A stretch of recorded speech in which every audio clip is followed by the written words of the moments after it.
O Sol é a estrela mais próxima da Terra e, por isso, constitui uma valiosa fonte de dados sobre o comportamento e composição das estrelas, já que podemos realizar medições mais facilmente e com muito mais precisão, sendo essencial para nosso atual entendimento dos processos físicos presentes em uma estrela.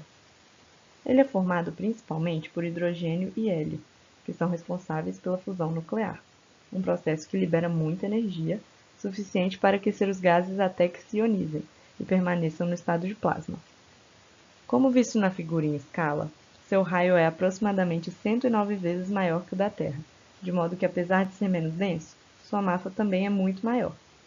Nota-se que, ao contrário de planetas rochosos como a Terra ou Marte, que se comportam como corpos rígidos, o período de rotação do Sol em torno de seu próprio eixo varia de acordo com sua latitude. A partir da temperatura efetiva e da luminosidade, o Sol pode ser classificado como estrela G, que faz parte da sequência principal, em que o hidrogênio é convertido em hélio através da fusão. Possuindo cerca de 5 bilhões de anos, constata-se que seu raio, sua temperatura e sua luminosidade aumentaram com o tempo, e estima-se que continuará seguindo essa tendência até que o hidrogênio em seu núcleo se esgote e a estrela de hélio se torne instável, o que deve ocorrer daqui a outros 5 bilhões de anos. O interior solar é dividido em 3 camadas: o núcleo, uma zona radiativa e outra convectiva.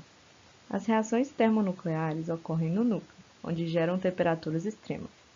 Conforme se afasta desse núcleo, a pressão, a densidade e a temperatura decaem, de modo que tais reações já não conseguem mais acontecer, ponto em que começa a zona radiativa, pela qual o calor é lentamente transmitido para camadas mais externas por meio de radiação, podendo levar mais de 170 mil anos para alcançar a zona convectiva, onde o próprio gás aquecido forma correntes quentes que se deslocam para fora e frias que se deslocam para dentro. As camadas mais externas, que compõem a atmosfera solar, são a fotosfera, a cromosfera, a zona de transição e a coroa. A fotosfera é a camada solar mais profunda que pode ser observada e também é a mais fina, com apenas 100 km de largura, e, com o filtro apropriado, é possível adquirir imagens de sua superfície, onde se observam as manchas solares. Outro fenômeno notável é o de granulação, em que formam-se células de convecção visíveis na fotosfera como decorrência da lei de Stefan-Boltzmann, que impõe uma relação direta entre a quarta potência da temperatura e a luminosidade emitida por um corpo negro. Dessa forma, as correntes que sobem mais quentes emitem mais luz que as frias e descendentes, gerando o padrão visto na imagem à direita. O fluxo da matéria na fotosfera pode ser medido por meio do efeito Doppler, o que levou à observação da rotação diferencial do Sol. Além disso, analisando-se as oscilações e ondas que se propagam no interior do Sol sofrendo refrações devido à variação da densidade, também foi constatado que o período de rotação depende do raio, já que no núcleo e na zona radiativa, a alta densidade faz com que se comportem como um corpo rígido e a rotação volta a ser uniforme para raios pequenos. A próxima camada é a chamada de cromosfera, onde a intensidade da luz emitida torna-se bem menor, indicando que a densidade também é significativamente reduzida. Além disso, um fenômeno contraintuitivo pode ser observado na região, conforme a altitude aumenta, ou seja, quanto mais longe do núcleo, maior é a temperatura.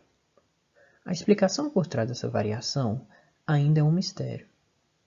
A cromosfera apresenta algumas estruturas características, como a supergranulação, resultante da convecção do plasma, podendo ser vista nessa imagem que mostra o redshift e o blueshift causado por essa movimentação. E, também, ocorre a formação de inúmeras espículas, que são jatos de plasma ejetados verticalmente da superfície solar. A partir de uma certa altitude, ocorre um drástico aumento na temperatura, que fica evidente no gráfico à esquerda, onde se identifica uma região de aproximadamente 100 km de espessura, denominada zona de transição, acima da qual se encontra a coroa. Por um breve momento durante um eclipse solar, quando a Lua transita entre a Terra e o Sol, a camada mais externa da atmosfera solar, que normalmente é ofuscada pela enorme luminosidade da fotosfera, se torna visível.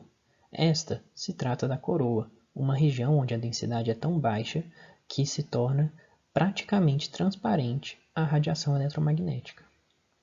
Como o espectro de emissão de um corpo negro cai rapidamente para maiores comprimentos de onda, as emissões de rádio e raio-x da fotosfera podem ser consideradas desprezíveis. Assim, dado que a coroa possui temperaturas muito altas que estimulam a ionização dos átomos ali presentes, a emissão de raio-x por elementos mais pesados, como o ferro, é favorecida, gerando um espectro rico para seu estudo. Imagens que utilizam filtros de raio-x precisam ser adquiridas por satélites no espaço, já que a atmosfera terrestre absorve esse tipo de radiação. Quando se captura uma imagem em raio-x do Sol, é possível visualizar a coroa solar com maiores detalhes, permitindo que se perceba que a emissão não é uniforme. Na verdade, há a formação de áreas mais claras e ativas e outras mais escuras, que são chamadas de buracos coronais. Tais buracos aparecem onde as densidades e temperaturas são menores do que o entorno. Contudo, mesmo dentro desses buracos, pontos localizados de mais alta emissão aparecem e desaparecem em questão de horas, o que pode ser visto no GIF à direita, dando atenção ao horário na parte inferior da imagem. A explicação para o surgimento dos buracos coronais está relacionada ao campo magnético do Sol e à geração do vento solar, um fluxo de íons e elétrons que escapam para o meio interplanetário. A força de Lorentz estabelece que partículas carregadas que viajam por um campo magnético sofrem uma força perpendicular tanto à sua velocidade quanto ao campo. Portanto, quando há o fechamento de linhas do campo magnético do Sol, que se comporta de forma semelhante ao de um dipolo, as partículas são impedidas de escapar, pois espiralam em torno do campo e acabam voltando para o próprio Sol. No entanto, nas regiões em que o campo magnético for aberto, essa barreira não ocorre, o plasma consegue fluir em direção ao espaço, criando os buracos coronais. Por esse mesmo motivo, ao se aproximarem da Terra, essas cargas em alta velocidade são barradas pelo campo magnético do planeta e, de forma análoga ao que ocorre no Sol, na região dos polos, onde o campo da Terra é aberto, o vento solar consegue penetrar na atmosfera, e sua interação forma as belas luzes que chamamos de aurora boreal. Embora o vento solar faça com que o Sol perca massa continuamente, a perda é insignificante comparada à sua massa total, e seriam necessários mais de 10 elevado a 13 anos para que se dissipasse por completo, muito mais do que os 5 bilhões que ainda lhe restam. Desde a época de Galileu, as manchas solares da fotosfera têm sido observadas e registradas, com informações sobre suas quantidades, tamanhos e posições no Sol. A figura à esquerda nos mostra dois gráficos que representam esses dados, e nos quais nota-se um claro comportamento periódico, em que a cada aproximadamente 11 anos há um máximo e um mínimo de manchas observadas, com uma tendência maior de ocorrerem em latitudes intermediárias. Cada mancha é temporária, durando apenas um mês, e, como visto no GIF à direita, elas são móveis, podendo se locomover, se separar ou se fundir de acordo com as correntes de convecção. A parte central de uma mancha se chama umbra, e é preta por apresentar temperaturas menores. Seus diâmetros facilmente ultrapassam o da Terra, e são rodeados pela penumbra, composta por filamentos quentes de plasma. As manchas são formadas pela ação de fortes campos magnéticos na região, sendo verticais na umbra e mais horizontais na penumbra, com polaridade que é a mesma em um mesmo hemisfério a cada ciclo.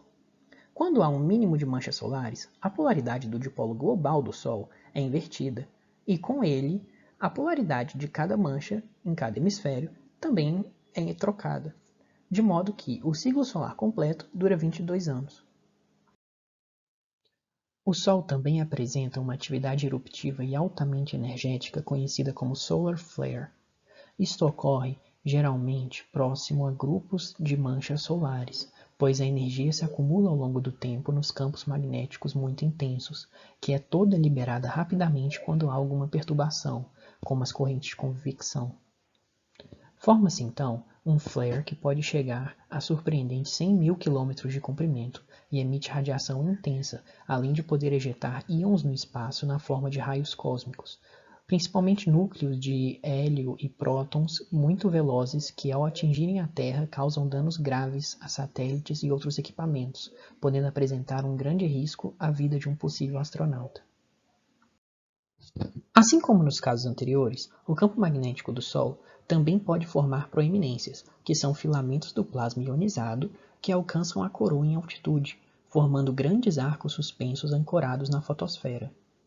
Se suspeita que haja relação com o alinhamento de cargas a dipolos locais na superfície da fotosfera, envolvendo as linhas de campo magnético devido à força de Lorentz. Essas estruturas podem ser estáveis e se manter por meses, ou podem se desestabilizar e formar proeminências ativas que despejam o plasma no meio interplanetário. Tanto uma proeminência ativa quanto um solar flare podem formar uma ejeção de massa coronal, desde que suficientemente energéticos. Quando isto ocorre, uma parte significativa da massa coronal é expelida ao espaço, com casos registrados de luz sendo emitida a distância de 30 vezes o raio solar. Todas as referências e as utilizados para a realização deste trabalho e deste vídeo se encontram na descrição do vídeo no YouTube. Muito obrigado por assistirem.